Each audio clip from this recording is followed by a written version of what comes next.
1, 2, 3 এই সময়ের মধ্যে বৃষ্টি হতে পারে আপনার চট্টগ্রাম, ঢাকার পূর্বাঞ্চল এবং সিলেট বিভাগের কিছু কিছু জায়গাতে। আগামী এক সপ্তাহের মধ্যে আমরা এটাকে দুটো ভাগে ভাগ করব মূলত। একটা হচ্ছে যে 4 তারিখের পূর্ববর্তী সময় এবং 4 তারিখের পরবর্তী সময়। তো আজকে 1 তারিখ, 1, 2, 3 এই সময়ের মধ্যে বৃষ্টি হতে পারে আপনার চট্টগ্রাম, ঢাকার পূর্বাঞ্চল এবং সিলেট বিভাগের কিছু কিছু জায়গাতে বৃষ্টি হতে পারে। আর এছাড়া খুলনা, বরিশাল, ময়মনসিংহ, রংপুর বিভাগেও দু একটি জায়গাতে বৃষ্টি হতে পারে, তবে সেটা তুলনামূলকভাবে কম।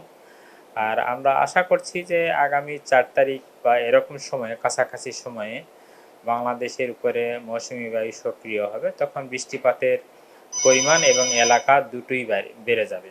আমরা আশা করছি যে 4 তারিখ থেকে দেশের পূর্বাঞ্চল, বিশেষ করে চট্টগ্রাম, ঢাকা, সিলেট এইসব অঞ্চলের পাশাপাশি দেশের মধ্যাঞ্চলেও বৃষ্টিপাতের পরিমাণ এবং এলাকা দুটোই বাড়তে পারে।